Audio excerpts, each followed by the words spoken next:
Bermuda triangle को अगर दुनिया का ब्लैक होल भी कहा जाए तो ये गलत नहीं होगा। ये वो जगह है जहां से कुछ भी निकले ये सबको निकल जाता है, चाहे फिर हवाई जहाज हो या पानी का जहाज। शायद ही कोई ऐसी दूसरी जगह होगी जहां सुपर पावर कहे जाने वाले देश इसके सामने आके अपना रास्ता मोड़ लेते हैं। चलिए जानते हैं बर्मुडा ट्रायंगल का सच। मैं हूं सिद्धार्थ, आप देख रहे हैं किस्से और कहानी।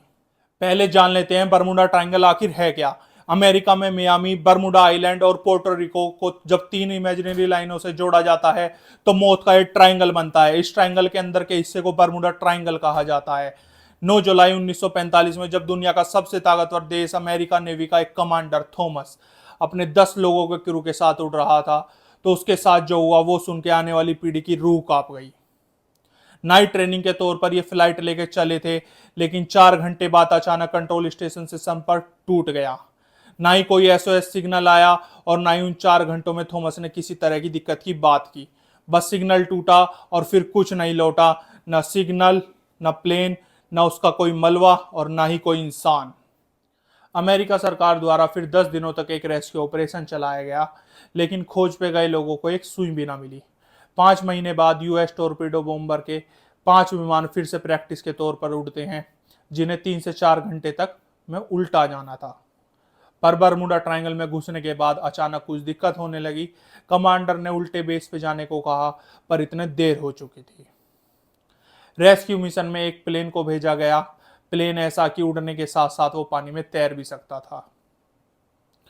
पर 1.5 घंटे बाद वो बर्मुडा ट्रायंगल में पहुंचा, उसके बाद उसका भी पता नहीं चला।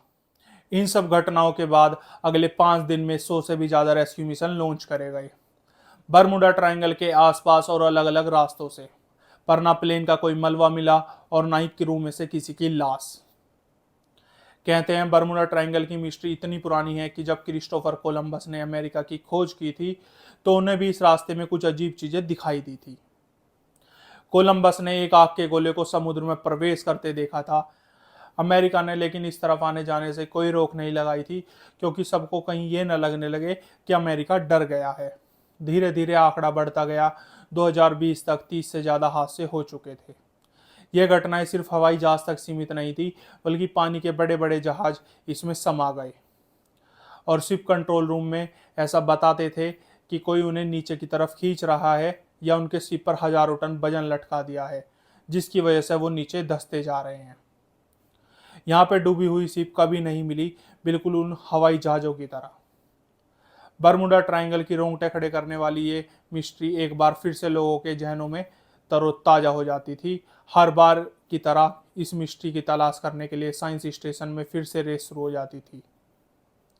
लेकिन इस बार साइंस स्टेशन ने कुछ ऐसा सबूत जमा किए जिससे अब यह मिस्ट्री सोल्व हो चुकी है। यूनिवर्सिटी ऑफ कोलोराडो से ताल्लुक रखने वाली एक साइंटिस्ट टीम ने बर्मुडा ट्रायंगल की कड़ी जांच की। देखने को मिला कि बर्मुडा ट्रायंगल के ऊपर कुछ ऐसे क्लाउड बन रहे हैं जो ना कि स्क्वायर शेप में है और ना ही सर्कल में। क्लाउड बन रहे हैं हेक्सागन शेप के। इनका साइज 88 किलोमीटर तक बड़ा है। एक्सपर्टों का मानना है कि ये क्लाउड कुछ आम नहीं है, बल्कि ये एयर बॉम्ब क्लाउड हैं। जब ये अजीब तरह के बादल बनते हैं तो इनके नीचे बहुत तेज हवाएं चलने लगती हैं, जिनकी स्पीड 250 किलोमीटर तक होती है। ये हवा इतनी तेज होती है ना कि कोई हवाई जहाज उड़ सकता है और ना ही कोई पानी का जहाज बच सकता है, क्योंकि हवा के कारण इस तरह की लहर बनती है कि सब कुछ उसमें समा जाए। वीडियो अच्छी लगी तो लाइक और चैनल को सब्सक्राइब करके हमारा उत्साह बढ़ाएं। धन्यवाद।